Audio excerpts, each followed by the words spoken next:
The Podical sound. Podcast, you can't win. Talking a good game, you can't win. Topics never lame, you can't win. Win. Not your average Joseph. Marvelous. It's ridiculously funny, but funny. Welcome back to the best no judgment zone space in the world, because neither one of us have any law degrees. I am Marvelous. And I'm not your average Joseph. And we are the Podical Sons. Let's start the show. How you feeling today? Feeling fine like refined wine. The sun is out. The sun is out. That's what's up. In the sunshine. In the sunshine. Sorry, got a little carried away. I'm about to say, this ain't this. Got a little carried away. Recovering from COVID, baby. I've been bit. Been bit by the COVID bug. Folks at home, welcome. The new folks, you're in store. Streaming on all audio platforms possible. Yeah, pretty much. Yeah. You just type in Podical Sons in Google and boom, bam. Pops up. You're there. We're Pops there. Up. Podicalsons.com. All the episodes and stuff as well as there. Yes. Even this one. Like, comment, subscribe. All of that. We appreciate you guys. Send the Ask the Sons questions. They get kind of fun. They get kind of weary, but I like them. We like them, man. And ain't no shame to getting to the older listeners that's probably like, I submitted a question like that already. Y'all got to make room for the new people, too. You got to understand. We having a party. Some of them a little late, man. We having a party. Just chuckle to yourself. Latecomer. That's all you got to do. Nah, I don't even think like that. You trying to act better than anybody? No, we having a party. Everybody's welcome. And we gonna all cater to everybody. We don't got no capacity, got no limit to this thing. We just got a few questionable people. We might I'm not allowing this bitch. Yeah. Well, barbecue purposes, I'm not allowing Kanye to come. But that's him. That's just him. So yeah, man. The road of recovery from COVID wasn't nice. But alas, I've made it. Yes. I've joined the regular folks. I have been bitten. I have been clipped. So I can't act like I'm divine and holy now. I'm on my second tour of duty. Second tour of duty. Who the fuck talks like that? Fucking COVID vets? I'm a COVID vet. You ever seen those hats? Strip club veteran? You need a COVID veteran hat. Right. Fucking.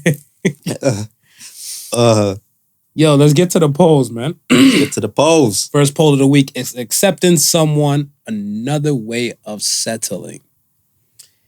And 80% said yes. 80% said yes. Sorry, no. They said no. Okay. They said no. 20% said yes. So now, tell me how you feel about that. It's accepting. Well, I mean, we briefly touched it with last week with Brother Ben. And I think we came to the consensus that acceptance is something where a person might do a particular thing or have a particular habit that you're not 100% fond of, but at the end of the day, you're not totally against it either, right? So you say to yourself, okay, I don't mind it. That's my other half's thing. I'll let them go ahead and do that.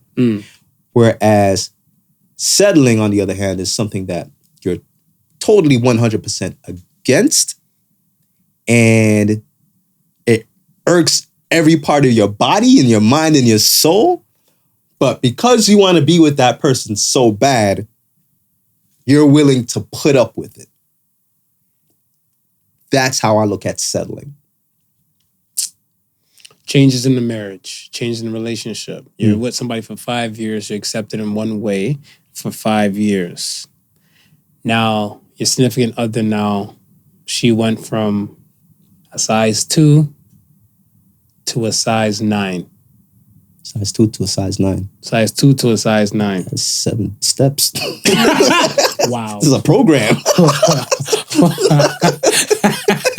Oh, fuck.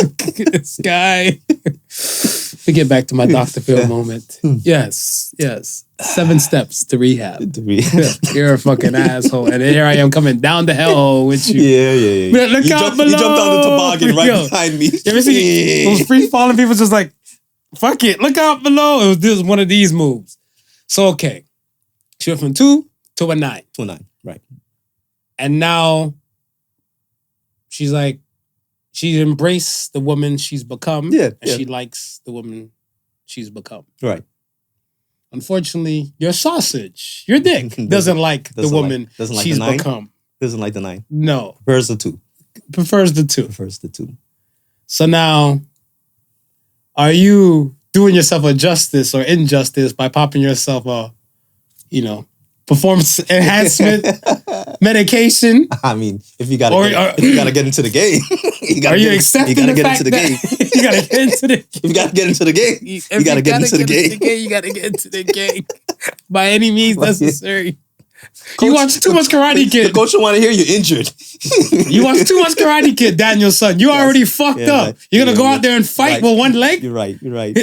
Don't do it, please. Don't do it. You're right.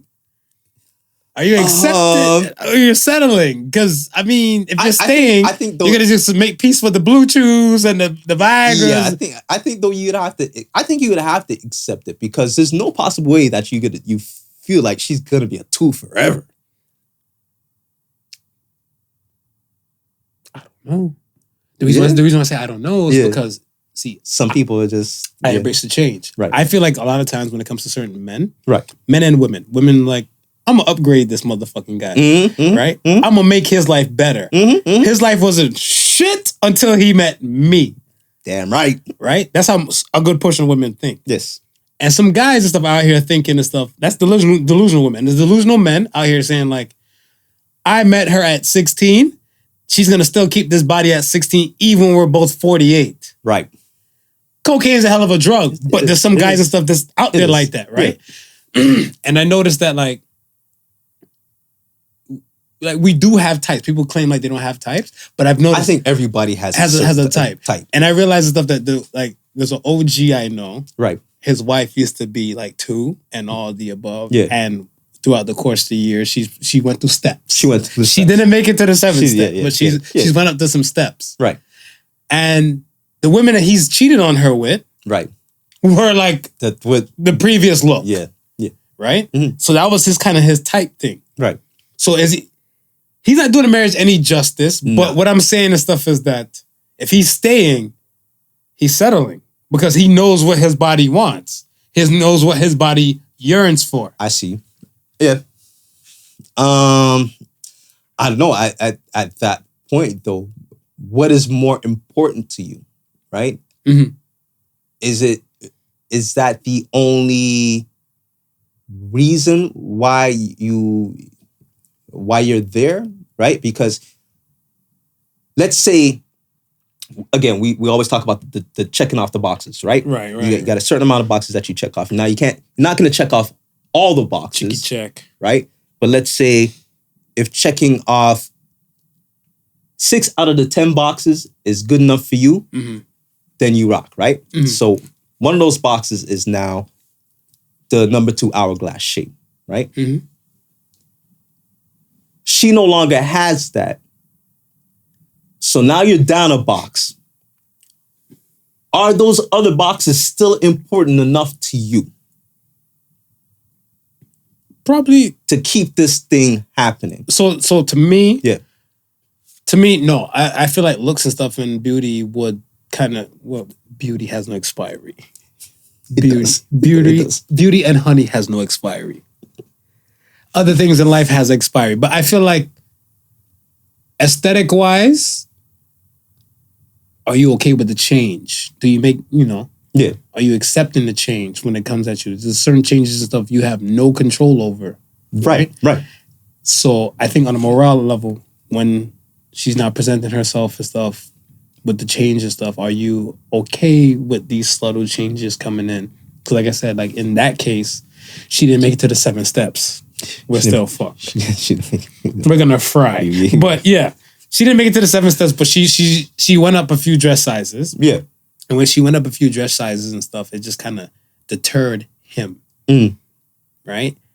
For a moment. And then when she realized and stuff, all of that, like, this is who I am, take me as I am. And if you don't love me, then leave me alone. Then they finally made peace and stuff for the call of the day. Okay.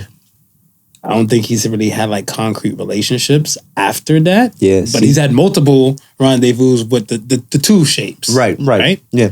Multiple rendezvous with the two shapes and stuff. So it's like, what mean the world to you? Yeah. And what did you really give up to maintain that 2 shape? All right, I have a question for you. Shoot. On a scale of 1 to 10, what do you rate yourself? I give myself about 7.5. Okay. I would say okay. Well, RIP Kevin Samuels. Kevin Samuels would say you're not supposed to use 7. Scale of 1 to 10, don't use 7. Where do you rate yourself? 8.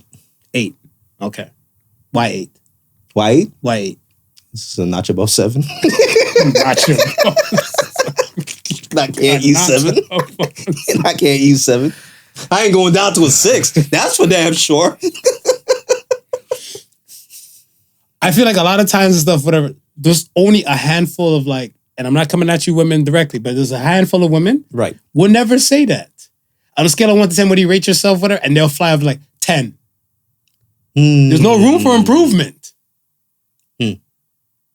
At least with 8, there's some kind of room for improvement and everything like that right there, right? Some people feel like there's no room for improvement. So now it's kind of like you have a couple in a relationship and stuff like that. Let's say you have a woman. Yeah. She's been through chemo, lost hair. Hair's gone. Okay. Hair's gone. And she's like, you know what? You sure she ain't got alopecia? Huh? You sure she ain't got alopecia? Nah, but I don't think Jada will ever accept the kind of woman Jada is to Will. She did Will too wrong. I'm not accepting that shit. Will, you should accept it too. Will, you should. He Willpower. settled. He settled for that shit. Settled. Why? Yeah. It hurts. It hurts. But you have the woman who's been through her cancer or been through her chemo situation. She lost her hair. Yeah. Radiation. Took it. Circumstances just can't prevent. Right. But you have a man, her man, doesn't want to accept her for the head. Right. She embraced it because I noticed that I see some women like they fully embrace like the ball. Oh yeah. Like I don't know if it's an alopecia thing or and all the above because I want to say there's some women and stuff that I seen like low cut lineup and everything. Yeah. Like they that's their thing. Yeah. So if your significant other set guy doesn't want to embrace that, I feel like she should be the one to opt out and say like, you know what, love me or leave me alone. Right. And I'm out. Right. Because you should accept me for this is the change I've been through and this is who I am moving forward. Right. And you say, fuck no. And then now set dude now from his side looking like, yeah, but I loved you so much and you know I always got a thing for you and my soldier stand at attention. When you come in here, long hair, don't care, bouncing everywhere, you know? And at least wear a wig to the bedroom when you're like, oink, oink, you know, naughty time. Yeah. Right. Help me out. Help me help you. Actually, I always said that too. Yeah. I always said that. And people, side note, I always get cussed for that too because I always say, help me, help you. Right. And women are like, no, it's all up to you. I'm like, women say men ain't shit for the longest. Mm-hmm. So I'm like, why not just be in a relationship with another woman then? Yeah. You're like, no, you want the dick. Help me in order to help the dick work to help you. I'm willing. I'm willing. I'm willing. The mind is willing, but the body cannot. Yeah. So I feel like both sides have to understand that there's going to be a change. Right. Change will come. Yeah. You might have no speak on it, but you know what you like and you go what you go for. Because I want to say like the smoking. Some people don't like cigarette smoking. Some people don't like people that too action pack. I want to say like you might want a low key kind of relaxed type of woman and Right. And the woman that might be all into you and for your looks and everything like that. She just see you say you're instant king. And she's into rock climbing and all this. She's like, no, I can't. I'm a little, not in this time of my life, you know. My insurance. Yeah, I got aches and everything aches. like that. She's like, no, you can be better. Be the best version of yourself. Climb this mountain. You're like, yo, you can't accept me for who I am. No? I can't just watch you from here. I feel like a lot of times it's not always going to be a no. And so people just automatically default to the stuff that accepting somebody is not a form of settling. Yes, it is. You have to understand the stuff to like, yo, I'm accepting this person for who they are. Yeah. If the change comes, then we'll embrace the change together. We'll go right. through the change together. Or if not, if the change might be too drastic, that's something all for them. Right. Because you know what's good for you. And that's the only thing you can be, I'm going to say, more certain for than compared to what is for the other person. Right. I agree. That's it. I agree. 80-something%, huh? 87%. Okay. Yo, who's better with self-improvement, though? Men or women? Man, I mean, it just take a little bit to self-improve with us. Really? We don't take much, man. We get a haircut, we feel self-improved. So let's say in a journey, let's say you have 1 year. Right. 1 year to go from, I want to say geek to chic. Who do you think is doing more? Women are doing more. So then women have that self-improvement in that category then. Mm. So, okay, now, overall, you still feel like men. Yeah, but quicker to improve themselves, men. Quicker to improve. Yeah. I think women put like a lot of levels within their self-improvement. Explain. All right. When a woman says she doesn't like how she looks, or when she may say she doesn't like how she looks, it could be many things. It could be her weight, the clothes she wears, the style of her hair, the way her face looks, right? There's a lot of things, and not to the fault of her own, because there's a lot of things that we deem beautiful in a woman, right? So now she's basing herself off of that, right? There's not a lot of things that we deem beautiful about a man other than him having a proper shape, right? Physique, right? Proper physique. Okay. Right? Dresses good, right? Okay. And is well groomed. That's 3 basic things for a man. Okay. And for a woman, there'll be, what's 4? You named like about 4. Well groomed. Well groomed, you said for men. Yeah. Well groomed for men. Physique. Yeah. And proper dressed. Right. And what about women? So women, it could be, well, you said style of the hair. Style and hair, right? If they put on weight. How their face looks, right? Men don't really care how their face looks. I woke up like this. Men are not concerned with how thick or how thin their lips are.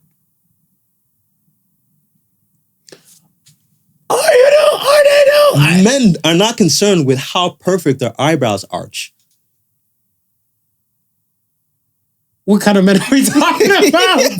No, because the reason I'm saying it like that is because it's so weird. When I remember when I was growing out my beard, right. When I was growing out my beard, it was just like, Bushman 3000. Right. I embraced it, learned how to tame it and style it, and all the above. So I found that through YouTube University. Right.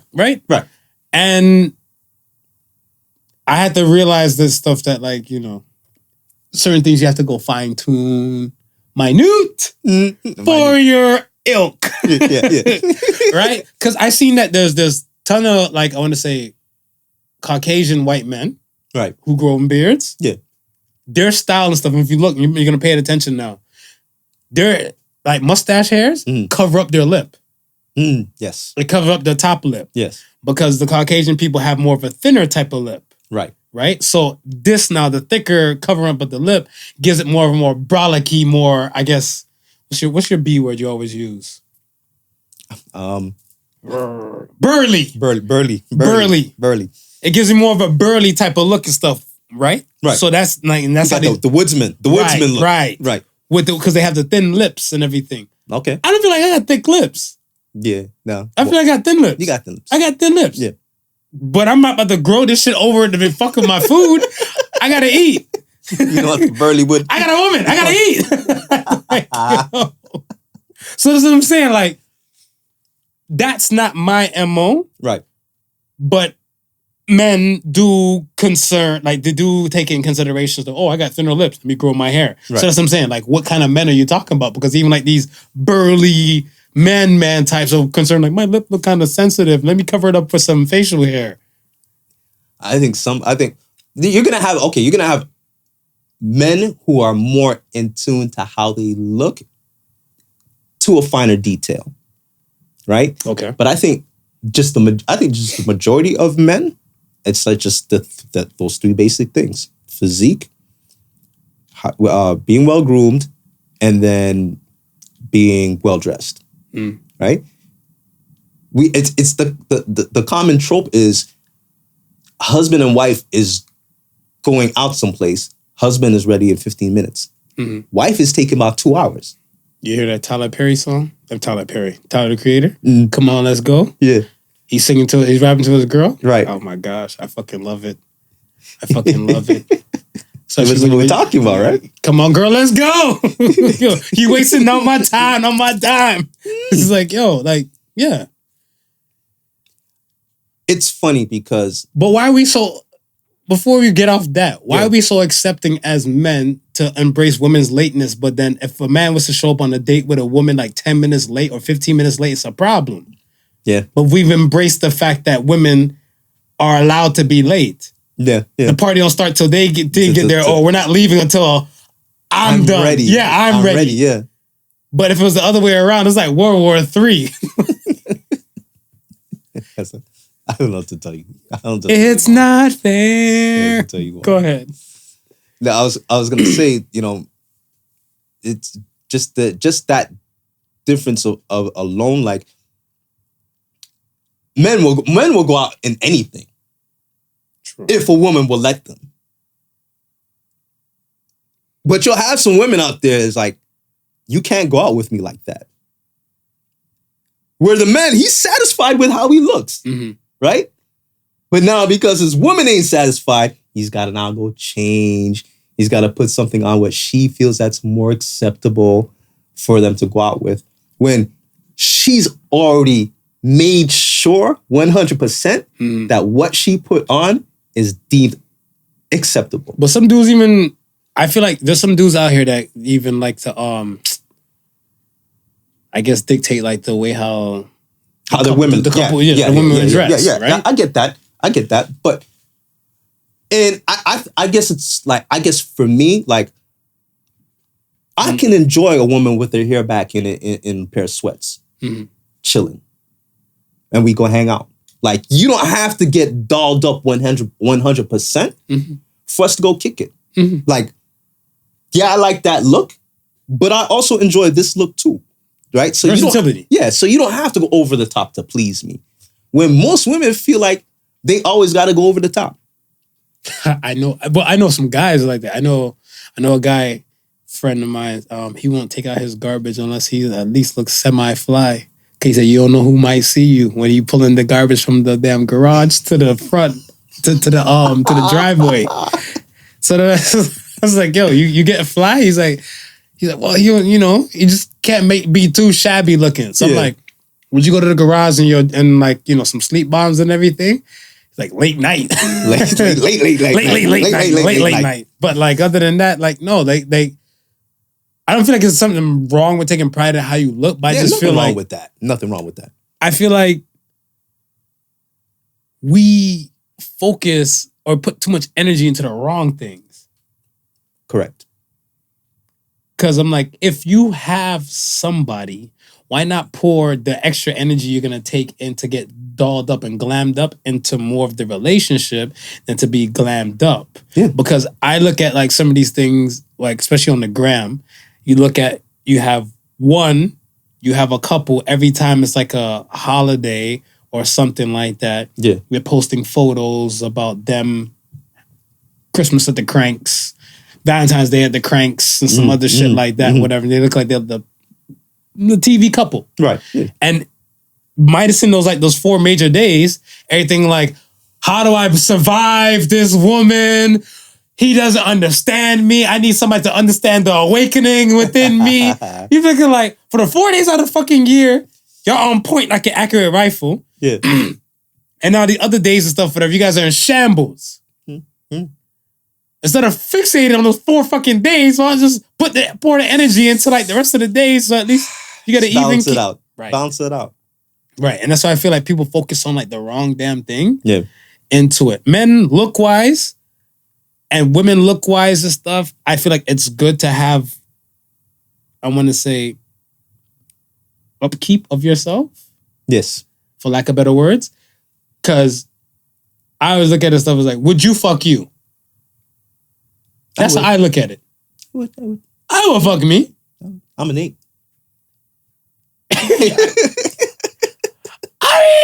I mean, why not? Why the fuck not? Yeah, you know, hey, don't sell yourself short. Yeah. Do not sell yourself short. We run this mighty midget mafia with pride, and we don't even sell this shit short. No. I just look at it like that. Yeah. That's it. Oh, that's a lot. Came from one CD.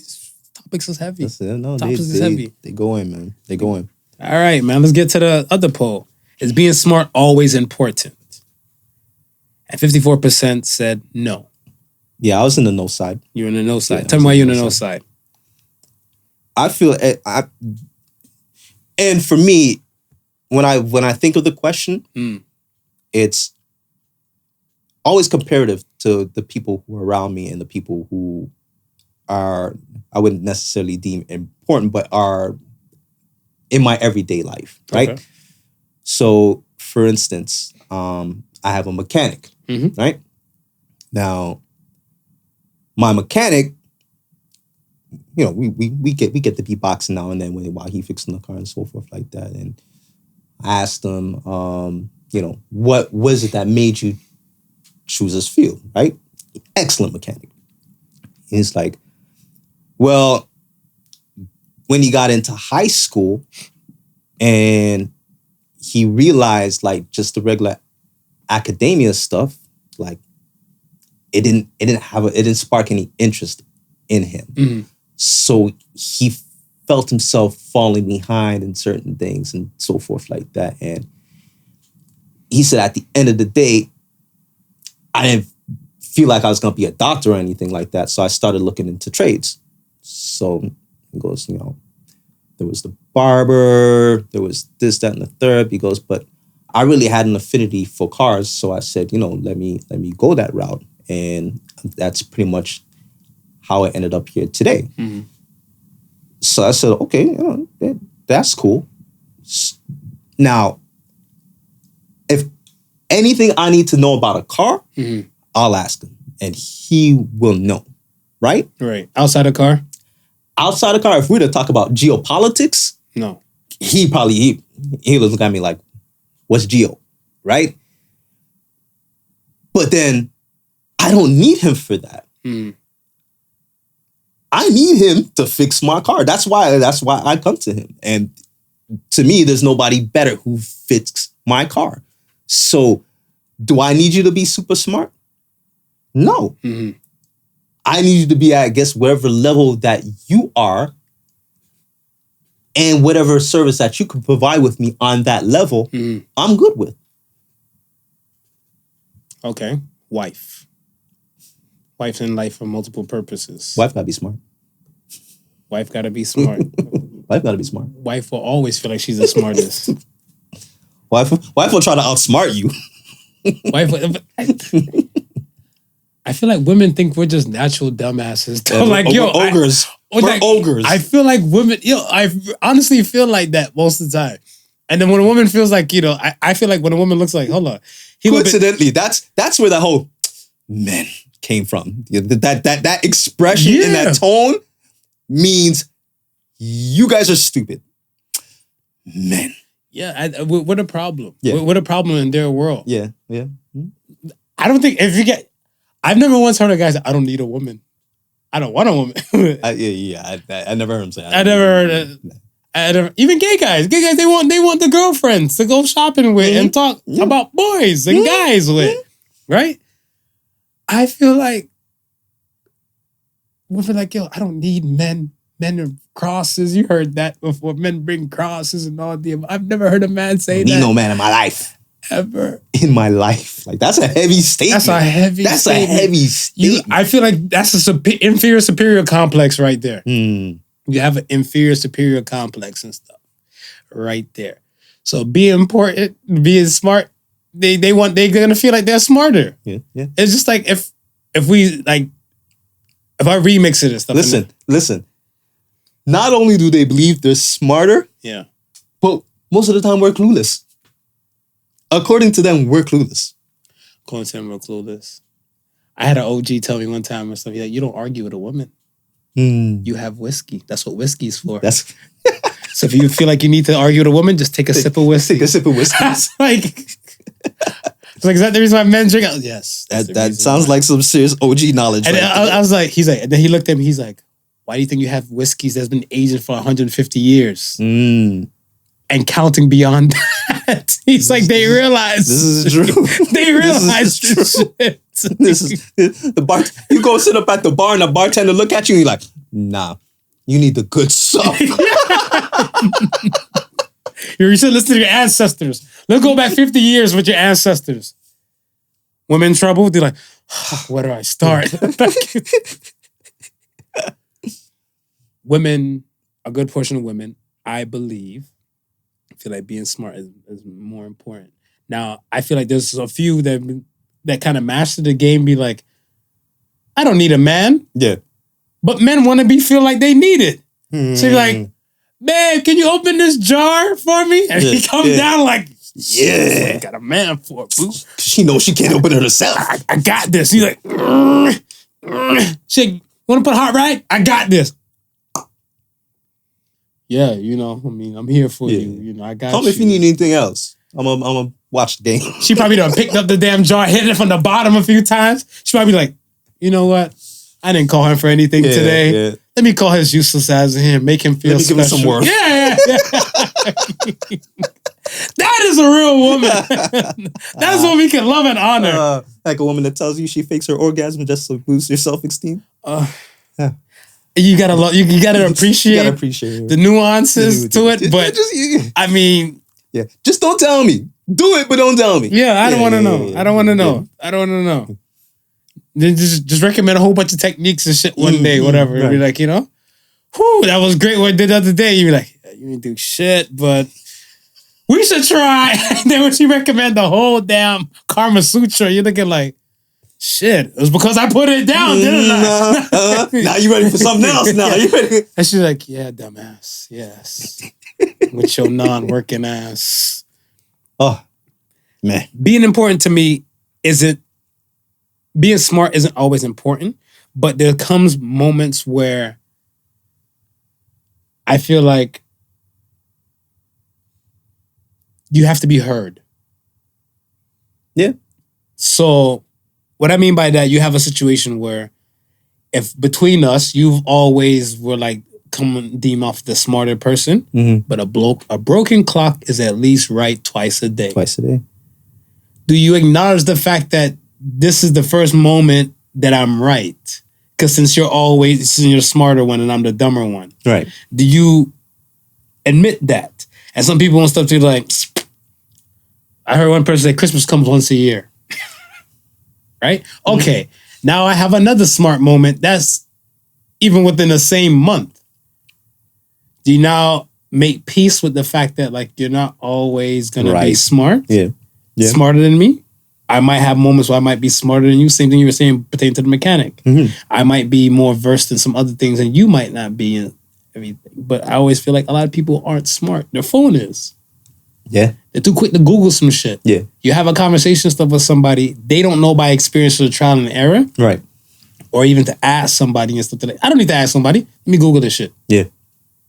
And I'm like, who's your source? Incapable of forming their own opinion. Ooh. I want nothing. I felt that. I felt that. All right, let's get into some meat and potatoes. Go. We're in the land. Thoughts and prayers to the families and the victims of the Buffalo Market shooting. Thoughts and prayers, man. Our condolences. Yo, this caught. I'm not gonna mention his name. Right. You know I don't mention shooter's Nah. name. I don't give nobody motivation for copycat shit. We spoke about copycats Right. last week. It's just wild where these guys with the manifestos, Yeah. they go so far with the shits. 3.5 hours, I believe he drove from one part of New York to drive to Buffalo, which he knew was a predominantly black area, Yes. to conduct this, and he live streamed it. Twitch said when they realized what was going on, Right. they killed the live stream and they're never bringing it back, which is a good thing, whatever, right? But it reminded me of the mosque shooting in New Zealand Yes. Yeah. when the guy live streamed that, and I don't recall if it was Twitch or whoever, but you got from what I've heard, you've got most of the massacre on the guy's live stream. Okay. So if you knew what he was doing or you had an idea, Yeah. whatever part you jumped in, you saw it till he stopped hitting, Right. Okay. right? So Right. Twitch, they're like, no, they're not having this. Guy went there army style, 18-year-old, 18-year-old young man, 18. opened up and started spraying at people, and horrendous. Yeah. 10 10 confirmed dead. dead. Yeah. And 3, I think, confirmed injured. Yeah. So we just want to give noise and thoughts and prayers to the families going through some things about that.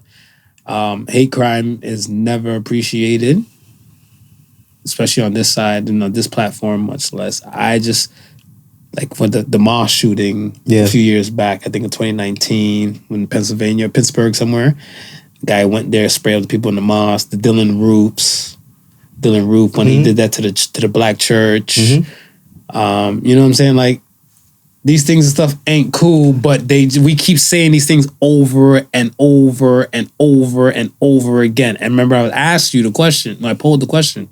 I'm asking you again. Is the world running low on empathy? Because it's kind of like, we talk about a shooting. We talked about like the Dylan Roof.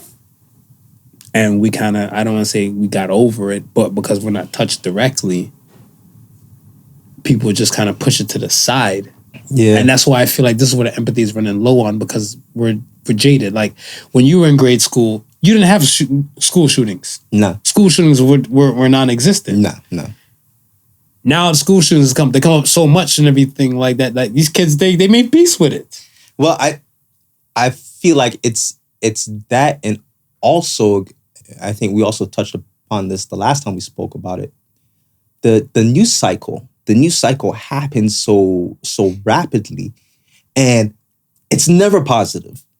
It's one tragedy is being replaced by a next, right? I mean, right before I found out about the shooting, I was saying, damn, for the reporter who got shot on the Gaza Strip, just reporting the tragedies that is going on. And then, there was an outcry for her when they were taking her coffin down the street. They're showing how the Israeli soldiers were just beasting through the funeral. Yeah, beasting through the funeral and stuff like that. And you just, by the time you stop to concentrate and say, damn, that's fucked up, the school shooting pops up, right? And when you mentioned back in the day how, the school shootings weren't as frequent, well, the news cycle wasn't as frequent either. So if a school shooting happened today, they might be discussing it for the next 2 or 3 weeks as a top story. Okay, this they found out. This lead has come in, right? It's never pushed far out of the situation. I'm talking when I'm coming up. Okay. Like tragic situations on the news, it had a run. I grew up in a time where there was not 24-hour news, where you got news at 6 you got news at 9 o'clock, got news at maybe noon, and then you got news at 6 p.m. Right? After that, it's the next day.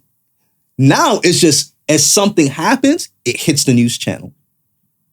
So there's no time. There's really no time to even have empathy on any one particular thing. Man, you trying to, and you're right. At some point, how much empathy can you have left? It's going to be spread thin across the board. Man, pray for this place, pray for this place, pray for this place, pray for this place, pray for this shooting, pray for this shooting. And never-ending cycle. And so I was like, is empathy really gonna? I think empathy is gonna start running low because people aren't flinching to shootings. Like I was like, this hit me because I'm black. Right. Yeah. And this guy's particularly like it, and he had a racist manifesto. Yeah. And he went to a predominantly black area. Yeah. He left one part of New York to go to another predominantly black area. Yeah. To do the shooting. It was racially motivated. 100%. So I felt this one. Yeah. Because I'm like, I could go to a predominantly black area any damn time because I feel kind of welcome in that area. Because people look like me. I feel more welcome there than anywhere else. Yeah, because they look like me. They may not talk like me, but they kind of look like me. You know what I'm saying? And now somebody might go there and like pop off and spray and take some lives or take my life or injure me and stuff in the process. I'm like, yo, I felt this. Yeah. I don't expect a white dude and stuff to feel this. And like, and don't mean to cut you, but some may argue it, but what about black on black crime? Listen, man, there's no such thing as black on black crime. It's a crime from one individual to a next. Those people had something that they're beefing about.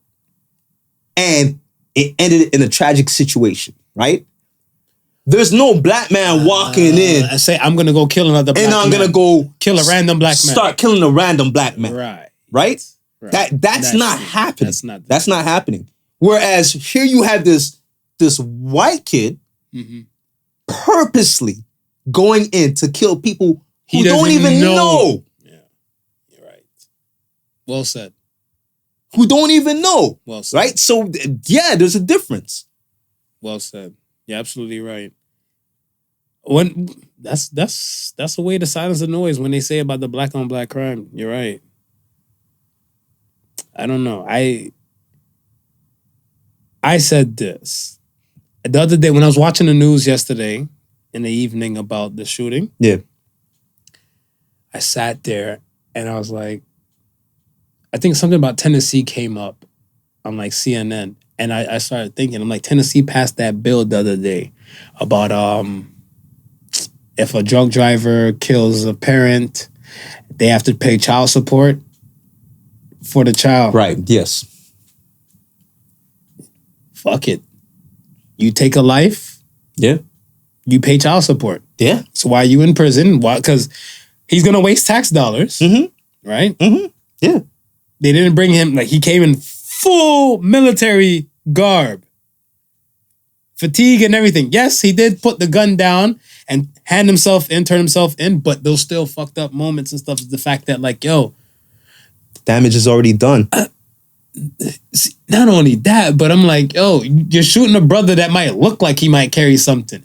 This dude is fully ready for war. Bust him, shoot him in his leg. Yeah. Shoot him in his leg. I don't know, he's like, he's reaching for him. Bop. Why are you shooting me for? Just in case, because you fit the profile. You fit the description. I don't know when you're going to snap and turn and say, I don't know. Hey. I don't know if you got a knife here in your army fatigue. I don't know if you got it in a cargo pocket. I don't know. These people should pay for child support. You take him lives, you upset a family that's been trying to make it. Fuck, we've been getting over this pandemic. Right. People are trying to just make it through. Yeah. To see whatever the world might look like and stuff. For people to say, remember COVID? They're still trying to get through that hump.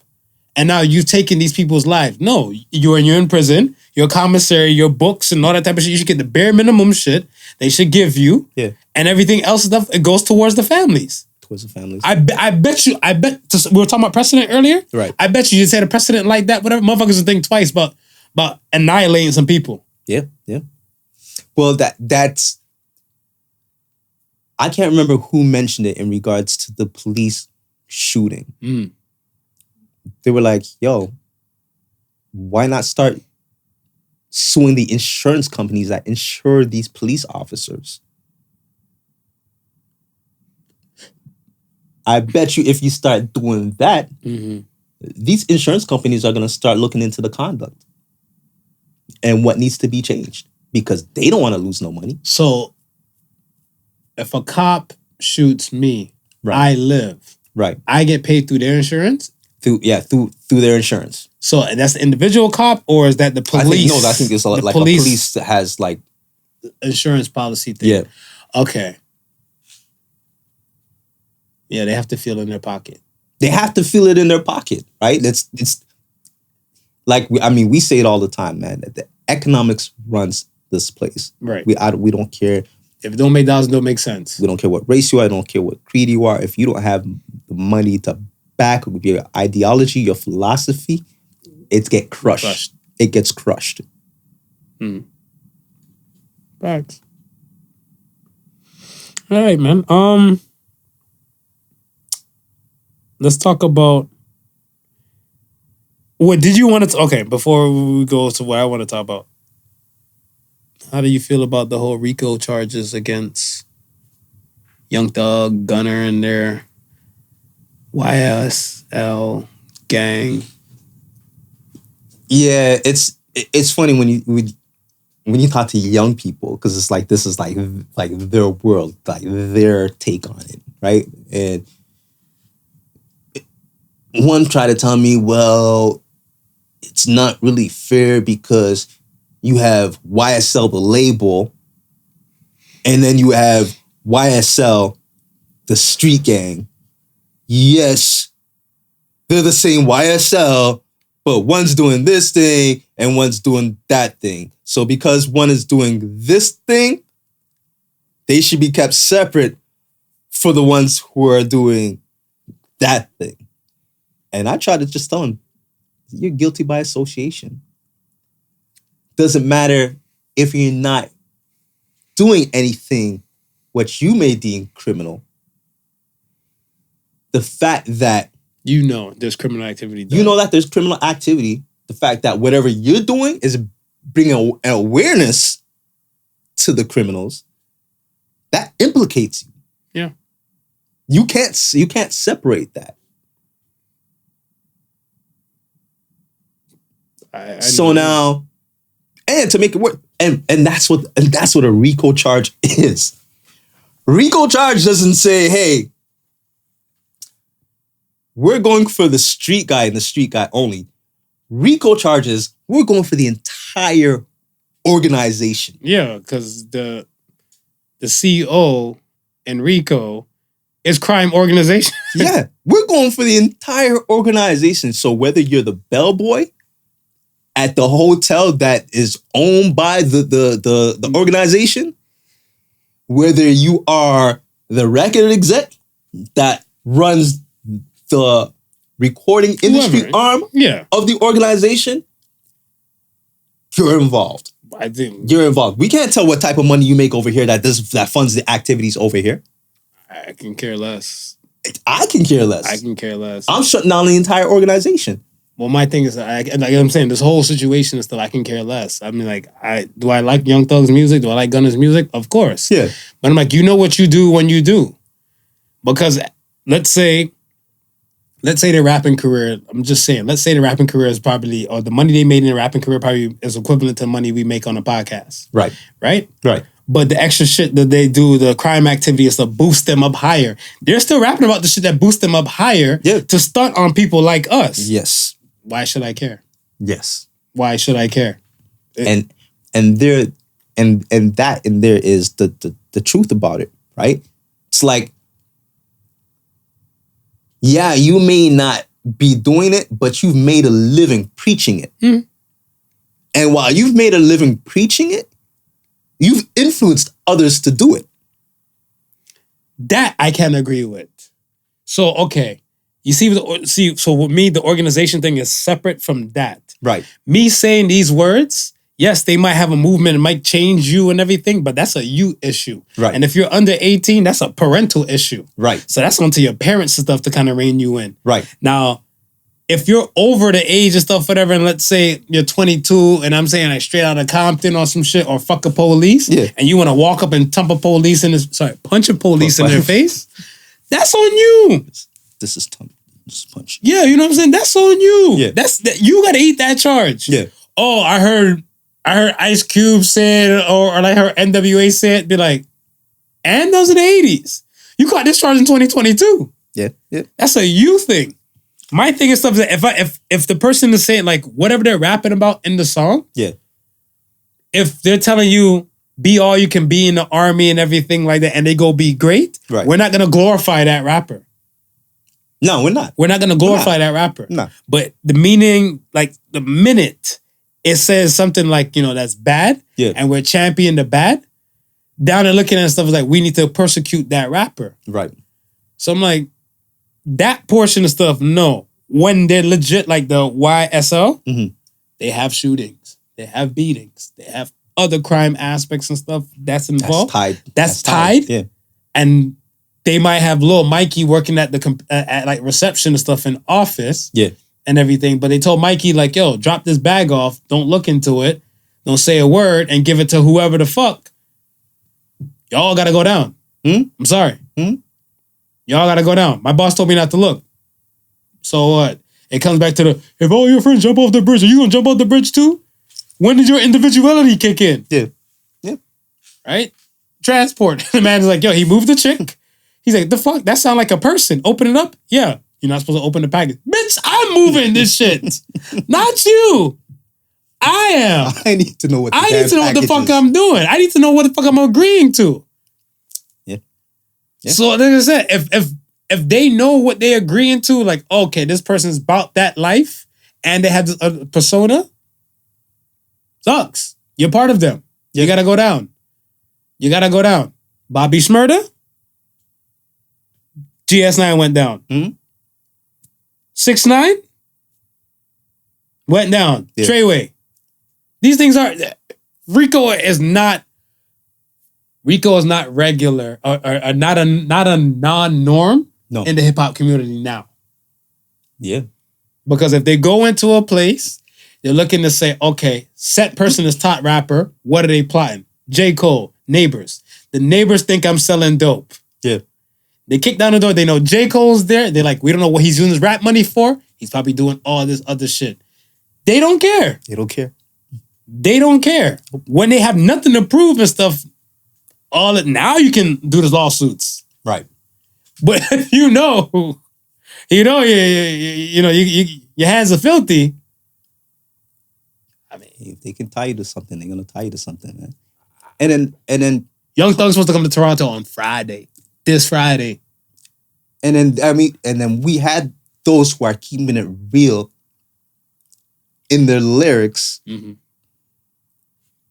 is what is incriminating those who are not even rapping. Yeah.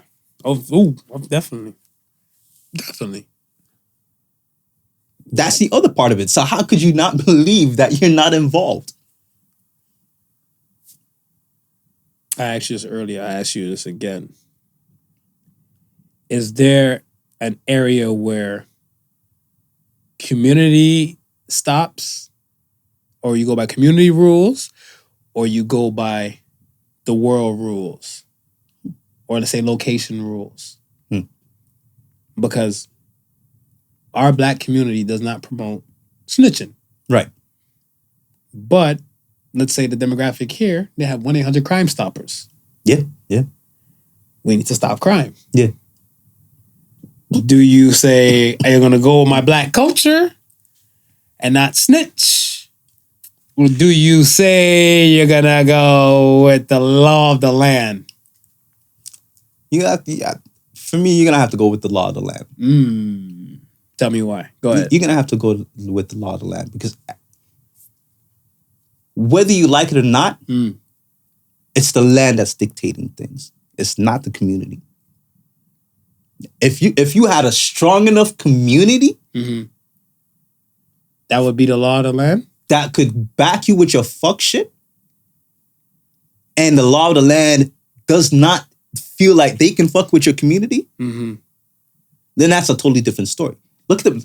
For instance, militia. Militia will storm down the Capitol, guns in hands, blazing, because they know they not only do they know their rights, right? Mm-hmm. But they got strength in numbers, right? So that community, the law of the land has to respect that. The law of the land can't just come running in and saying, hey, well, you know what? You did something wrong that goes against the law of the land. Well, my community says it's right. And my community is ready, willing to defend and die for what we believe is right. What are you going to do about it? See, I'm always iffy on that because even to this day, I'm still getting the conversation about the slap, about the Chris Rock slap. Okay. And they're like, yo, you're going to let somebody disrespect your woman like that? Or like in front of other people? And I'm like, I ain't looking at it like that. But then you have a whole bunch of people like of the culture, right, saying like, and I don't want to say the black culture, but I want to say the married culture. Look, like you're not gonna take another man disrespecting your wife. Yeah. Right? But I was like, that situation Will has his own beast to deal with. Yeah. And again, and with that, there's certain layers too, right? Because if you're out in the street walking with your woman, right? And someone says something disrespectful to your woman, you're going to slap the shit out of that person. I'm going to identify their size and see how fast you're going to size them up first. My Sherlock Holmes radar is going to kick in. First, you're going to look at your woman and say, I might need your help on this one. I'd be like, yo, go low, I'll go high. We got this and shit like that. Yeah, we walk off high five and go ahead. But if you're taking your wife to a night on the town, you go eat, you have your dinner, and y'all say, let's go to the local comedy club. Once you step through those doors, you're abiding by whatever rules it comes with. I get it. I get it. But remember, like I said, there's cultures and stuff out here that like, fuck a comedy club, fuck a Oscars, fuck whatever. It's somebody disrespecting my wife. And I'm not going to stand for nobody disrespecting my wife. They disregard law of land. Yeah. And I feel like they have like a cult following or a community of people and stuff that's looking like, I agree. You're not about to just disrespect my wife. You're not about to disrespect my spouse. I'm looking like, but the law of the land says, law of the land. It's a comedy club or it's a roast. Yeah. It can happen. It can happen. And people are like, I don't give a fuck about the law of the land. And it's the same thing. Be like, we have 1-900 Crime Stoppers. I don't give a fuck. There's no snitching. Which holds more weight? Decisions. What if the white person does the crime in the black community? Are you allowed to snitch then? Depends on the crime. Depends on the crime. If they stole a truck that had a whole bunch of electronics and they're selling to the hood for discount, I see no crime committed. No crime is committed. No crime has happened. I feel no crime has been committed. It hasn't happened. That's just me and my selective vision. Next story. That I always wondered about that. I just always wondered, I'm like, yo, this is a never ending dance where either you pick your community or you pick the law of the land. Right. Because it's even like the police. Yeah. I feel like the police and stuff, whatever, they have the shield. The shield. Blue shield. The Blue Shield Insurance Company. I think so. We're just tying it back to everything. Oh, okay. We're just tying it back to everything. Oh, the insurance. And we're here, folks. And we're here. But yeah, like they have this community or this culture to the shield. Right. Where they don't look at race. They look at just the shield. We got to protect our own and rival our own. Right. And then you have somebody else who's like, no, the law of the land said you guys killed this kid who was unarmed and everything. And they're like, hey, you have a brotherhood to stand by. Yeah. He's like, no, we have the law of the land to stand by. And now this person's ostracized. Ostracized, yeah. Because of that. So I'm like, where do we go by the laws of the land or we go by the culture? I will make that to a question and ask the people. Yeah. I think at the end of the day, it's gonna come to the individual and how strongly they feel about the issue, like the right or wrong of it. I say that to say this. You have Snowden, right? Yeah. Whistleblower. Right? the NSA would be his community and tribe, right? He ain't the only one that's in there that knows about the fuck shit, Of course. right? But now he's saying, no. Out here is the people who are getting screwed by all of this. Mm-hmm. Now, do I keep my mouth shut, keep my job, and go on hunky dory, or do I let people know? Now, it's what was in him that said, no, this is wrong. People have to know about it. So he broke away from his tribe and just came to the masses with whatever he had to present to the masses. Right. Now America want to bring his ass back to from wherever he is and lock his ass up till he's old and gray and has no use left in him. Assange is another person like that, right? Here are people where... Wait, didn't they snatch Assange? I swear his time was up or something. He was in the UK. I don't know if he's still in the UK. I think he moved to another place. He's another place, but they're trying to bring him to the US. Gotcha. But here are people who have just we consider it not a crime, right? But it's garnished as treason. Laws of the land. Right? So it's like, okay, if it's treason, you're going to lock them up for setting people free.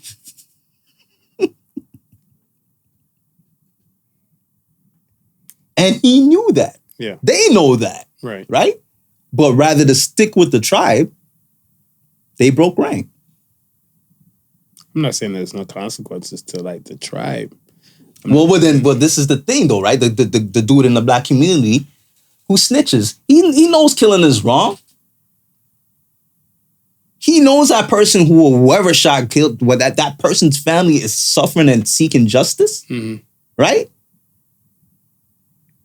Him not snitching is probably weighing that. He probably can't bear that conscience no more. So you should do like what Snowden does and leave that demographic and then spill all the guts. Be like, you know what? Before I start speaking on let's some talk about witness protection. Yeah. Let's talk about witness protection. Yeah, WITSEC. That part. That part. Let's talk about The Heart Part 5. Kendrick Lamar. Okay. Yes, no. Tell me. You didn't see it? I didn't see it. You didn't see it yet? Yeah. Oh, okay. I seen just like the clips that was floating around like IG and so forth like that. And I was like, for me, I want to be able to just, I want to take in the body of work one time as opposed to just taking like. The Heart's not on the album. Oh, the Heart's not on the album. Hearts never make the album. Hearts never make the album. Hearts are so this is Heart Part 5. So this is, I guess, his fifth body of work. So it's kind of like a prequel to what the album might be like. Right. Okay. Got it. So even like the for the last album, like for Damn. Yeah. That one was actually dope though, because I think he was discussing about how he doesn't hate politicians, but he just doesn't see what politicians. Like right. there was a verse in that part 4.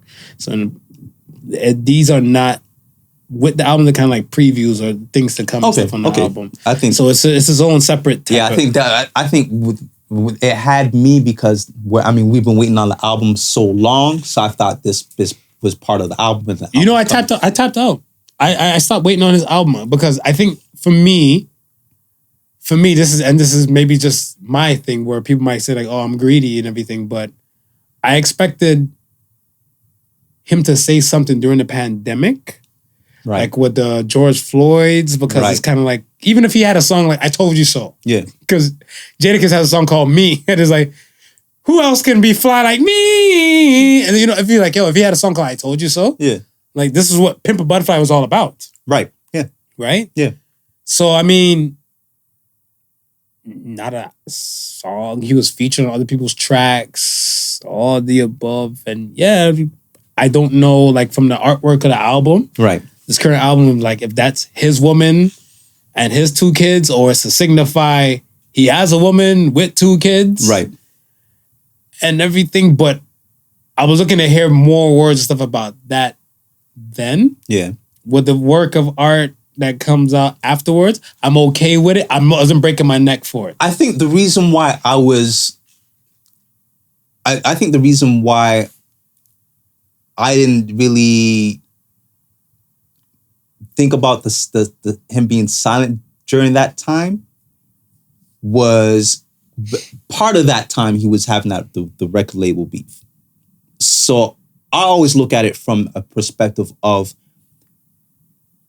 artists wanting to do stuff, wanting to put stuff out, but being at the record, being at the label of, being at the mercy of the record label. But what proof do you have to say about him the beef? Because the only thing he ever mentioned and stuff is that this last album, his 5th project, could be his last album under TDE. Right. But other than that, like SZA, Isaiah Rashad, Schoolboy Q, everybody's been under like in different kind of interviews. Right. And asking about him. They're like, yo, is there beef and everything like that? He's like, nah, like people just do what they gotta do. Yeah. So that's what I'm saying. Outside probably just giving it a beef title, Right. but he's just looking like, yo, after this, I'm free. Yeah. And he can expose his thing. So it wasn't a really thing where it's beef and we're gonna hold you back from being creative, like show your creative side. Right. But it's just, we're just alleging or we're just assuming. But and what, part of me assuming is knowing how these things can fold out, right? And it's easy for somebody else to say, oh, there's nothing going on when there's something going on, right? We'll never know the true story. It's Right. always going to be between. But then you can't assume. You can't, that's part of the thing of the 4 agreements. Don't make assumptions. But this is what I'm saying when I say I'm used to people being silenced when they can't. Some people will talk about it. Some people won't talk about it. I don't look at K Dot as a person to talk about it. I look at him as a person to just say nothing at all and just let it ride. So that's why I say when that period that went by of him not putting out or releasing any music, I just chalked it up as, okay, there's something there that maybe we're not privy to. When it comes out, it comes out. Yeah. But see, my thing and stuff is that I look at where I believe in consistency is the key. Yes. We have a weekly podcast, and every week we deliver with a podcast. Yes. If we stop delivering podcasts for at least a month, we can't expect to have the same kind of fan salute and fair and all the above. And we have to understand stuff we don't produce with set amount of time. We have to understand where our demographic and our love might slip off and might fall off. Right. Be like, the real ones will know, the real ones would stay and everything like that. Not a problem. Right. But at the end of the day, if you're doing it just for you, you do know that it's no longer, at a point, it's going to be no longer for you.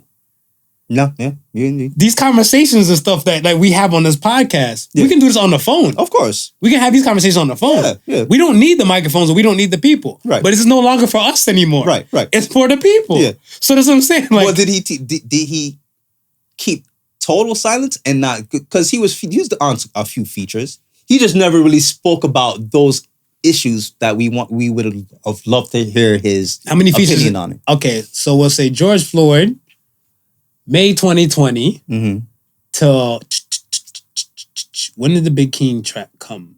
I want to say Family Ties probably came out the end of the last year. Okay. So 2021, end of the 2021. Let's say fourth quarter 2021. Right. You heard any Kendrick Lamar track after that? Between that time? Not Feature? that I can say. Okay. Not that I can Me worse. Yeah. Me worse. Because that's what I was looking at. I'm like, okay, you don't got to speak about it that. Right. Because I want to say, like, even like when that No Name Girl came at J. Cole. Right. He made a track kind of addressing that. Right. But all his other stuff was just pertaining to his own thing. That's okay. I like consistency. Yeah. And he still, like, even, was it the Lion King on Ice? Yes. The Lion King on Ice, like, that song was Snow on the Bluffs, and they came with Lion King on Ice. I'm like, fuck is Lion King on Ice? They're like, it was a J. Cole project. I'm like, all right, fuck it, hit play. Then, you know what I'm saying? Like, you're delivering something. You're still here. Like, I want to say, I'm a fan of Jay-Z, because Jay-Z, like, Summers didn't miss Jay. No. You knew come September, you're getting a Jay-Z album. You're getting sample songs or mixtape songs when we were in mixtape culture then. Right. Till now, now we're not in mixtape culture. We're just like, you drop when you got something. Who's J. Cole's parent label? Rockefeller. Mm-hmm. Okay. And again, like I go back to if what you know about the music industry, right? And if you have if you're having beef and then your label is in control of what you do, then it might put a damper in what the things that you do. Whereas J. Cole might have the creative freedom in the world to do whatever he wants, drop whenever he wants, right? So he doesn't need anybody to say, okay, I'm gonna okay this project or you're okay to go do that. He'll just do it. So again, I'm not that period of silence. I don't want to assume anything, but from precedents being set, I know that a record label can hold you up. I'm not doubting that. They can hold you up. But see, my thing and stuff is that I'm getting too old to take shots in the dark. Right. I'm not going to assume everything. I don't have time to assume everything.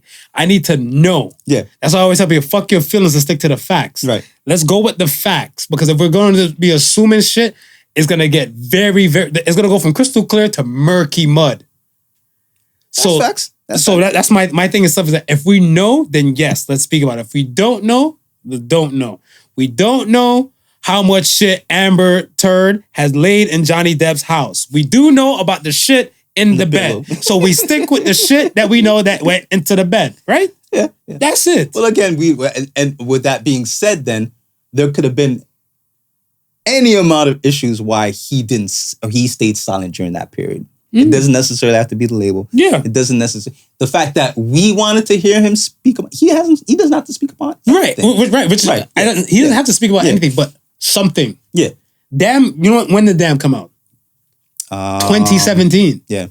2018 silent. 2019 silent. COVID came in 2020. 21. And then in 2021, the only track you pop up on is your cousin. Your legit cousin, Baby Keem. Yeah. You pop up on his track and stuff. And then after that, you mentioned like, yo, this is your final hurrah. Right. So that's what I'm saying. You've been silent for damn near almost 5 years. But there was a good portion of those 5 years. There was a portion where people, they were just silent altogether and nobody wasn't doing anything. Just the higher ups weren't putting out shit. Drake wasn't dropping anything. Drake dropped 2 projects. He dropped Scorpion in 2018. Yeah, but I'm saying within that 5 year period, there was a period where nobody was dropping anything. They silent, and all these little guys were in there filling up the. Drake is a big act. Yes, he is a big. He dropped act. in 2018, Scorpion. Yes, the 2018. But I'm saying within that 5 year period, there was a period where none of the big acts were dropping. I don't get the question. I'm lost. Drake is a big act. Drake dropped the album in 2018. Right. From 2017 to 2022, right. Nothing dropped. But Drake dropped in 2018. Right. What do you mean? Okay, and then there was a period. How long was it? The period between Loverboy, from that album between Loverboy, where he just dropped. How long was that period? But he had mixtapes. He had the Scary Hours 1, and then the other one, the Lemon Pepper Freestyle, Scary Hours 2. Right. With the little baby. And he's been featuring on other people's tracks. Right. He's been dropping. Right.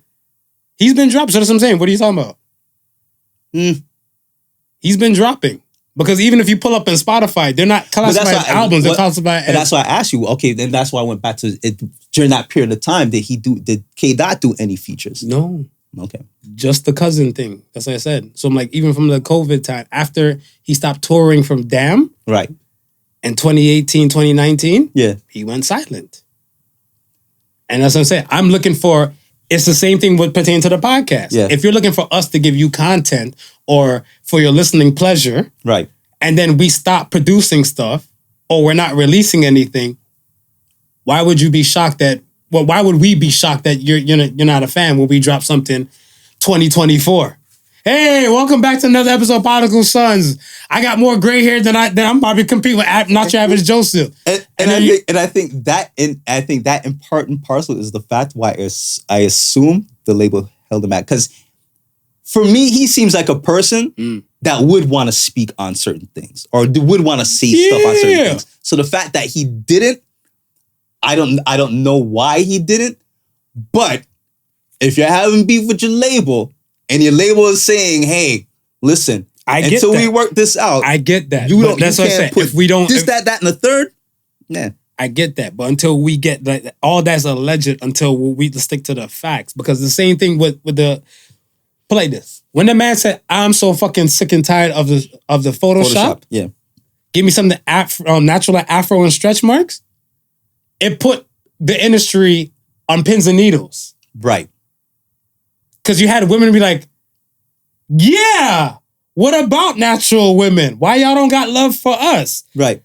To like other part of the industry is looking like, well, damn, now we gotta cater to more natural looking women. You know what I'm saying? Yeah. His words can resonate. Yeah, 100%. And that's what I'm saying. For a person with that can resonate and you're not using the words, right? This is where I'm looking like, bro, I'm not telling you to speak about like make a full George Floyd track. Right. What I'm saying and stuff is that we need some words from a powerful person. So do you never think of, because someone who has such profound rap lyrics, right?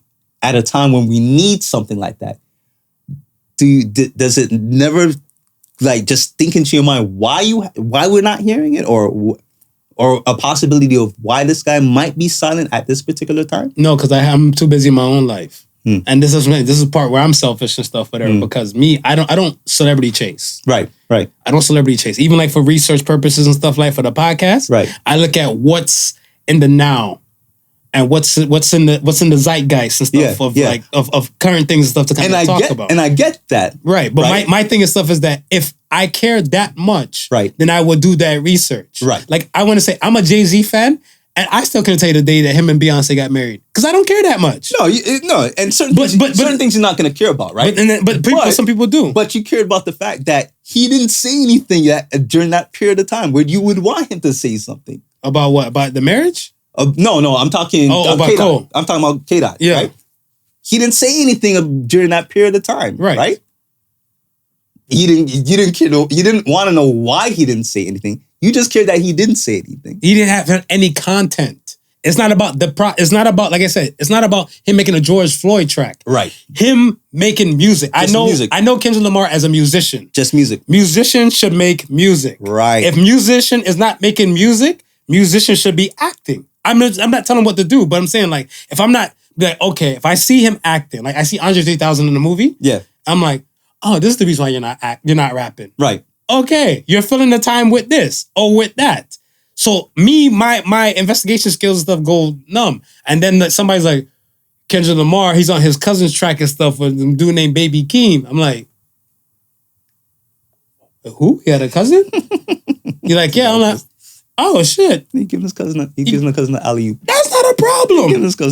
I believe in nepotism. Yeah. You're damn right I do. I will finesse and bless everybody with the damn powers I have. Yeah. I'm not saying that. What I'm saying and stuff is that if I'm knowing you they know me as podcaster and I don't podcast. Well, they're gonna say million and one things probably why he did not podcast. They're gonna assume why you did not podcast because in their world you should have done something by now. And we're back to Marvin again, folks. But there's a reason why he probably didn't podcast. Of course, there's tons of reasons. But that's what I'm saying. I'm not gonna assume the wrong. It could be one reason, and I'm gonna assume 10. It could be one reason, I'm gonna assume 5. It's still not good to make assumptions. All right. I hear you on that. I'm just basing it off of what I know in that industry. Cool. Broken clock. Right, twice then. All righty. Let's get to the question of the week. Question of the week says, how do you reach your highest potential? That's a good question.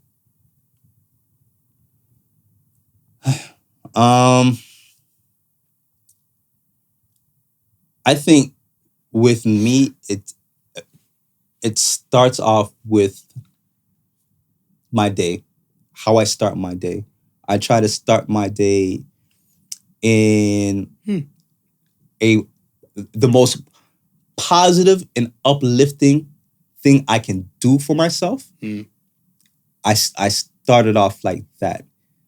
And the reason why I try to do that is because I want to set the tone for the rest of the day, right? Now, during the rest of the day, I'm looking about whatever businesses I have, whatever duties I have as a human being, whatever duties I have as a part of my community, right? All those things I deem these things important, right?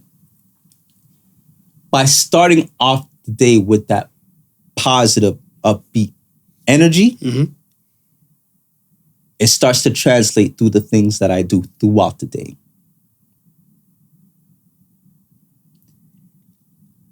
Now, the trick is maintaining it throughout the day, because there's going to be shit that comes your way that you can't control. Absolutely. Right? So the trick is realizing that you can't control it, right? Compartmentalize it, stick it to the side, and then continue with the things that you can control. I always say, you're never having a bad day. You're having a bad moment. Because the day is 24 hours. 24 hours in the day. You had full 24 hours of chaos. You can't tell me that you had a full 24 hours of day of just chaos. You woke up. The time you woke up, that hour of waking up, that should be the most grateful part of your day, because not many wake up. To an extent, yeah. I see it. But some people and stuff, they're looking like, fuck, I'm up. I have to go back to this hellhole. Fuck, these kids are crying. I have to go get these kids. Damn, I have no one here in my house. Why am I all alone? And that wake up will just be probably the hardest part of their day. Yeah, but it's how you perceive it, right? It's how you're going to perceive it, because you could have easily looked at it the other way. It's how you choose it, right? You chose to wake up that day and see it like that. I hope. Because, see, I can't speak about depression folk, because I don't know how they view the world when they wake up. See, every day, a new day.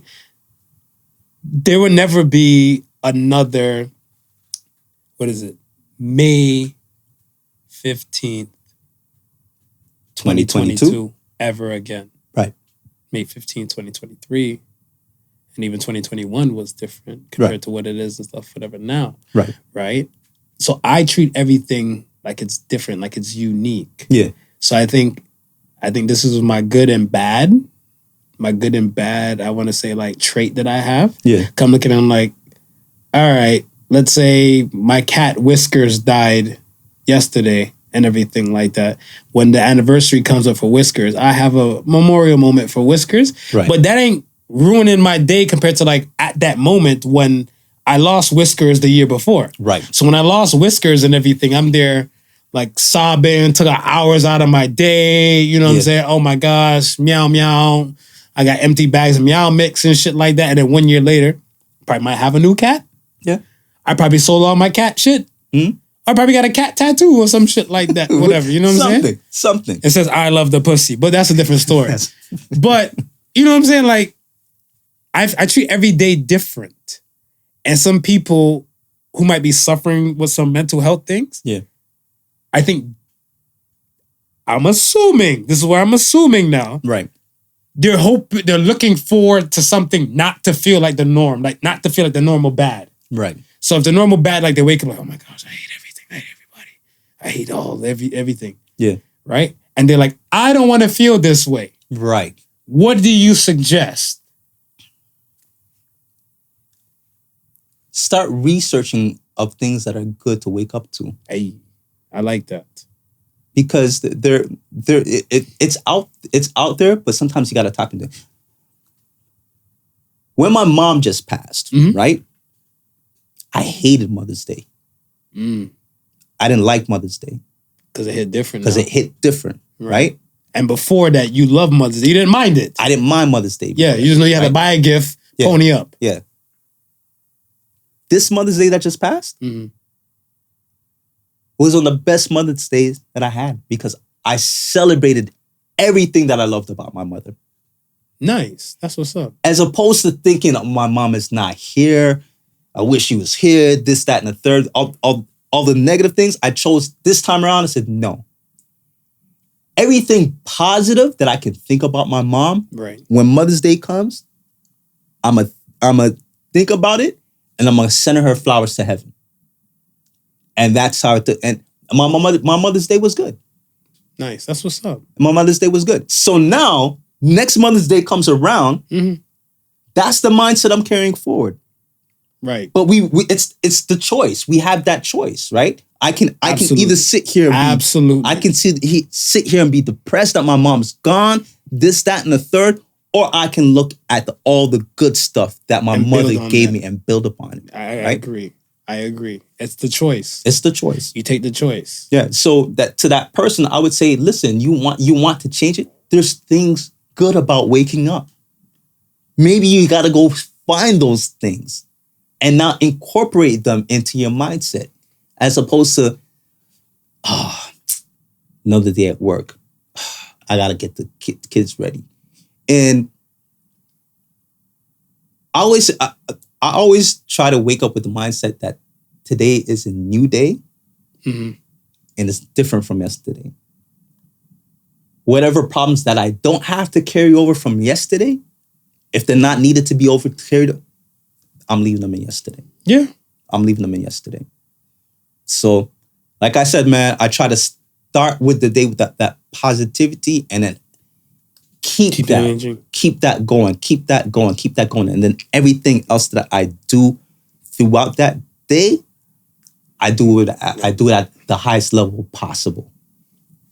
I agree. I look at it where for me to achieve my highest potential possible,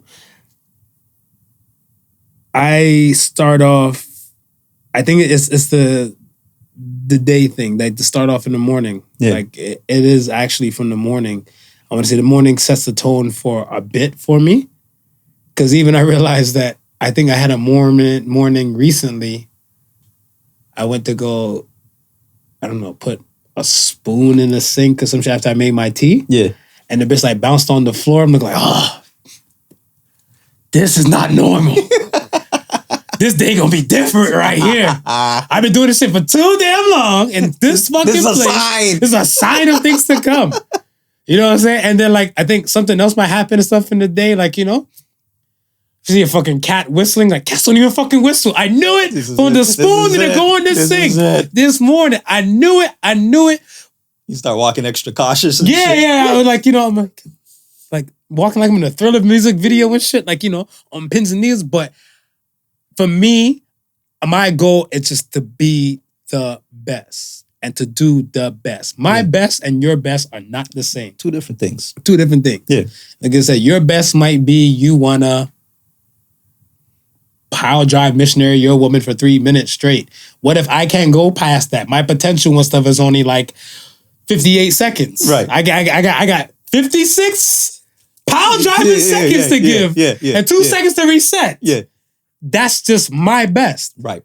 And I just want to be the best version of me possible. Yeah. And that's what I say across the board every day when I move through the day until final rest. Right.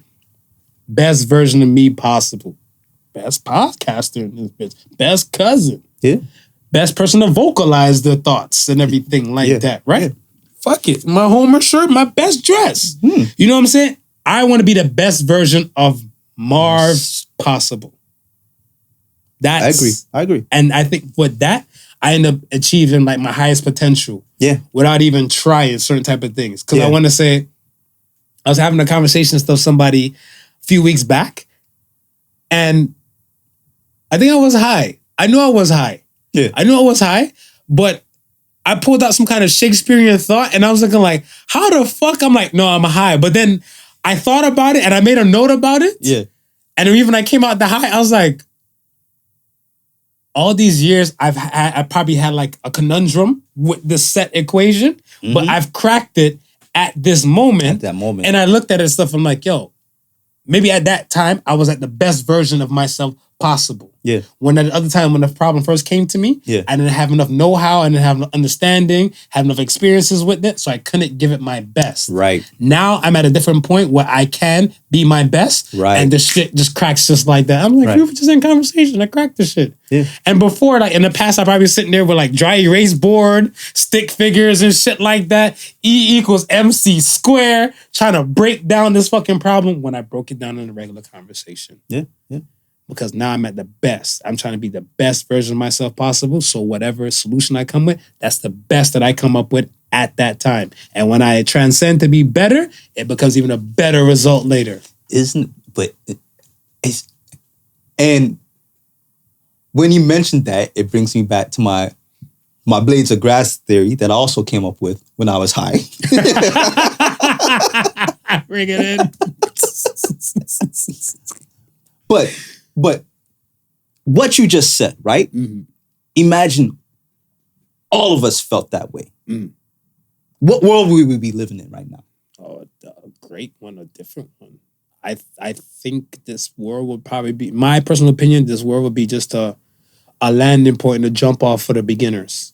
Because I feel like the potential to be that high that the places where we wanted to explore and everything before, like, would we already be tapped into it? The reason why I say that is because I always look at it where we're Canadian, like our own NASA thing. And so we partner with America and their NASA thing. Right. You have Russian cosmonauts. You have Japanese astronauts. Yeah. You have astronauts from all over the place. Yeah. What if they had the know-how and we had the ideology and then we combine it together and we probably make a orbital elevator? Yeah. Yeah. The idea, like the concept of orbital elevator. But because we're not being the best version of ourselves possible, would be like, we're better than Japan. We're better than Russia. We're better than this person. The inferior superior complex come up. Why would you want to work with somebody who feels like they're better than you? Give you another one. Why would you feel that you have to achieve somebody else's greatness? Facts. You here to do great shit by yourself? Yeah. Go be great. Be great. Just be great. Just don't be a 6 because the 6 is under the 7. You don't want to be under the 7. No. You can't use 7, so you gotta go 8 and up. Just go 8 up. Go 8 up. 8 yeah. up. Yeah. Yeah. I like that. Yeah, I like that. All right, man. Let's get to the Ass of Sons. First Ass of Sons comes from Greedy Goat. Here comes the fuck shit. Is it bad? Something like it. What sex fantasy isn't as good as you imagine? Sex in the shower. Yes. Women Yeah. take lava showers. Yeah. It's not nice. Nah, It's not nice. No, yeah. I imagine because movies, man. Man. They give you this unreal expectation. Fucking movies. Yeah, hey babe, what are you doing? And it kills it and be like, shit, I might jump on my woman too. But I got work to get to. She gotta go somewhere. Let me tell you. No! Like, why is the water so hot? It's cramping your mood. Just get the fuck out. Be clean and get the fuck This is out. me time. Yes, very true. I second that. Next question comes from Donald Duck Hunt. What never fails to piss you off? Oh my God. Last night, barking fucking animals past midnight. Yeah, you know me. I got insomnia like a motherfucker. And it's not even I'm not proud of my insomnia. Yeah. But you know, I try to put myself in sleep mode. Right. When it hits past like the midnight time, like, Yeah. you know, normal people Of course. are asleep. You I should sleep. try. Yeah, you know. Oh, that's annoying as hell. oh, Peter, they had to lock me up. I'm an animal killer then. That's annoying as hell. Oh, what about you? I'm gonna go back to the beginning of our conversation. Those who feel like they're always right. Yeah, they used to give me rage. Yeah. I'm not gonna lie to you. They used to give me rage, but then I made peace with that. Like, it's the asshole thing of mine too. I'm letting the whole world in now. I was like, so people really fuck for dumbasses like you to be here? shit. Well, you're not the only dumb one then.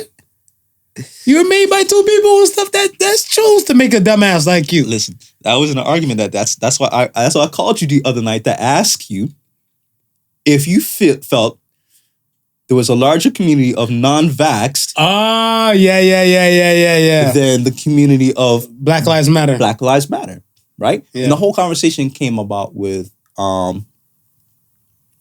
reportedly Nike was supposed to be looking to drop Kyrie after the season. Okay. Right? So I was saying, listen, like him or not, he's standing his ground in what he believes in. Mm-hmm. Right? I can respect somebody like Of course, that, right? you have to. And then I basically said, and at the end of the day, he doesn't have to be on the basketball court in order to have a Nike shoe and it being promoted. Nike is a marketing team. They market a lifestyle. Half the people who buy superstar shoes don't play basketball. How about some Kyries? I don't really who played that. But even Kevin Hart has a shoe. Kevin Hart has a shoe, Yeah. right? So all you got to do is market whatever lifestyle it is, right? Oh, like, don't look. I said, what are you talking about? Oh, the movement. I said, what about Kaepernick? I go, what about Kaepernick? Oh, but that was a Black Lives Matter movement, so Nike got behind it. Yeah, you see. I'm like, okay, so you saying so because Nike got behind that one movement, they can't get behind someone who supports free will and free autonomy of his body? Because I guarantee you, there's people who are Kyrie fans because of that, not because he plays basketball. I'm a fan that I know some Jamaican people would be like, hey, pussy, you forget shot. And they're like, I have 2 shots for you. And they had 2 shots for Kyrie and he dodged them 2 shots. Okay? That's fucking amazing. Yeah, he dodged them 2 shots. He dodged them 2 shots. This mad dude's like, yo, I'm going to shoot the fuck up out of you and everything. Like, the guy's like, no. You know what I mean? So at the end of the day, like, yeah, but the Black Lives movement is in Canada and in the US. The Black Lives movement is bigger than the non-vax movement. I have to scratch my head for a second. I said, okay, I'm not even responding now because clearly you're reaching. I'm about to say Clearly you are reaching. If that's the argument you want to give me. when this podcast is done, you're going to tell me who the fuck said that. Yeah. You're going to tell me who the fuck said that. No, you know what? I can't even be mad because it was in the group chat and the group chat's called B-Ball Rant. Play stupid games, win stupid prizes. No further questions. Oh shit. Okay, we got one more. One more. Propaganda David says, what do you find embarrassing about your country? Oh, what do you find embarrassing about your country? Let me hear you. The president. Oh, sorry, I was going to say president like I'm from the United States. The prime minister. Oh, you find embarrassing? Talk to me. Yeah, because on a world stage, nobody's respecting him. And they're making fun of him. And it's making the country look bad. That sound like Donald. When certain people would say the same thing about Donald too. This is your leader? Yo, this is your leader? I love that line. This is your leader? This is who you guys worship? Why? It's a joke. You know what? I find embarrassing about the country. I would say Leafs, but I'm above that. I'm past that. Yeah. Yeah. Somebody, there's an OG that told me stuff. There's 2 things you can always depend on stuff about Canada. Taxes, no, 3 things. Yeah. Taxes gonna be high. Right. was it? Taxes are gonna be high. Right. You're gonna complain about the weather. Right. And the Maple Leafs ain't gonna do shit, but there's the most expensive. All the money's going to the Leafs, but they ain't gonna do shit with all the money. Yeah. I was like, you guys are so mean. Don't say that shit. Then every time I think, I just see it again and again. And I never forget. That guy, I haven't seen that guy in like over 10 years. Right. And every time, and like, it still holds true to this very day. Before the game 7? Yeah.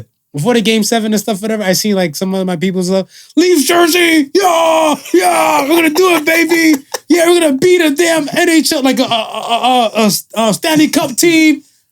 I was like, and I just closed my eyes and I saw his face and stuff, and I'm like, yeah, I'm not gonna pay that shit no attention. I'm not gonna look at this shit. I'm gonna continue watching this news on this shooting thing for a bit, and then I'm gonna go back to my happy place. And I finished fucking Snowfall. Oh, salute to COVID for that. Yo, I'm finished. COVID put you in place for you to get it done. Yeah, man. Like, I be busy. I be going so much. I don't get the time like everybody. Listen, man, sometimes it's a blessing in disguise. Man, I looked at that shit. I was like, I never beat Snowfall. I felt like you. You felt like me, right? Like you binge watching some shit. I was like, I started shit and I'm like, I can't go nowhere now. Yeah. I'm in isolation. I might as well. But boom. Episode 1, I was like, shit. Okay. Right. To episode 10, I'm looking like, fuck, season 6 is fucked. Dude. Yo. Yeah. Snowfall is that show. It's that show, man. Snowfall it's that show. I always had a thing stuff between like that and Power, but no, Snowfall got me. Snowfall's that show, man. And listen, the characters, the complexity of them. Mm-hmm. It says my 2 top shows right now is Snowfall and Ozark.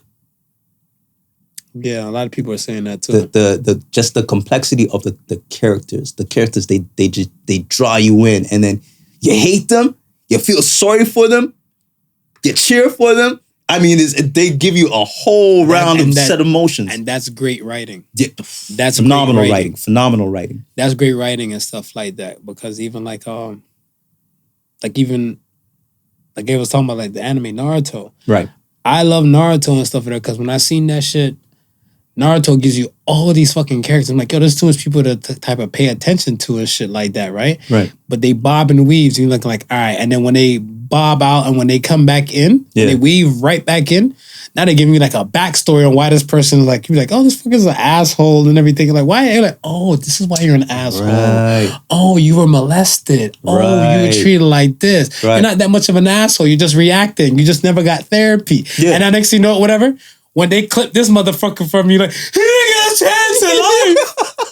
Why? I felt it. Like, if he only had the shot. I was just getting to understand. I understand. Like, I was like, you motherfuckers do this shit all the time. But that's supreme writing. That's good. That's really good. Great writing. Yeah. Yep. So I think that's what it is. But I don't know. Back to the country shit. To be honest, I think every country might have something to be embarrassed about for, and I think it just varies. This is a very, very subjective thing. Yeah. For my thing, I'm just gonna say probably like if we're talking about Canada, like why they never like inhabit like the other spaces? You can drop what 2 Americas or 3 Americas, 2 Americas in Canada. Canada, yeah. That land space stuff. Yeah, I get some places stuff are like unhospitable, can we say inhabitable. That? Inhabitable. Yeah. With the weather conditions and stuff for that. Right, yeah. I used to think that too until I started thinking about is it Helsinki? Is one of those European nations and stuff like that, like city, like this bitch is like 50 below zero and motherfuckers still functioning, fine cars and like I'm like yeah.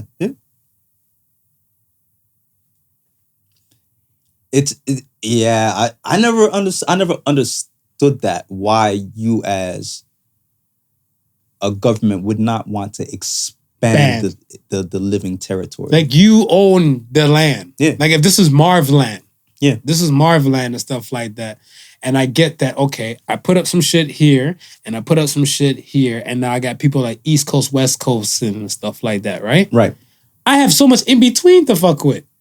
Either that or I claim the area for my damn self, be like, This is Mars land. This is Mars people proper area and stuff like that. And who wouldn't want to be like, yo, think about it. If you knew for a fact that, okay, set celebrity probably moved across the street from you and everything like that, and everybody just want to come to your house and everything, be like, fuck it, I'm gonna close my door to you guys. You can buy a property close by and stare at them all you want. Yeah. And people will start to gravitate to it. Right. But you're not giving people the incentive or reason Right. to expand. Right. So when I saw every time I look at like Canada on the map, I was like, how much other resources are we like thinning out of in regular parts in the world and other parts in the world, but there might be an abundance there.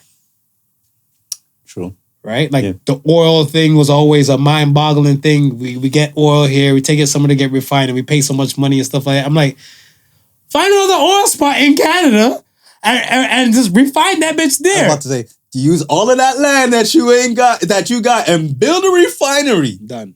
That's it. That's what I'm saying. Like, Because you're right. Because once you build something as huge as a refinery, right? That maybe takes about 5,000 people workers to run it. Now you got to build a community around that refinery, and that's how it goes. So yeah, that's it. Yeah. We are at the end. Point. So say the Suns. This week says it's a mouthful, but I hope you guys get it. Good times can turn into good memories, as well as the bad memories can turn into good lessons. So says the Suns. If it's not self-explanatory, then I'll break it down as easiest way as I can possible. Learn. Learn from the mistakes. Learn from the bad mistakes, the bad situations that you've been in. And like you said, you want to reach like the highest potential. So you want to look for the good. Okay, if everything went in the bad or you had these bad memories, turn them into learning points and teaching points where these things won't happen to you again. Right. If you keep getting caught up in the same thing, that means you didn't learn from the previous time. And you're choosing that route. Facts. That's it, man. Good show, man. Good shit. Good shit. Good show. Yes, man. Like, comment, subscribe. All of Good that. questions. We appreciate y'all. Thank you. Keep them coming. And we'll see you guys next week, man. Once again, thank you for listening to the Podical Sons. And remember, the difference between genius and stupidity is that genius has its limits.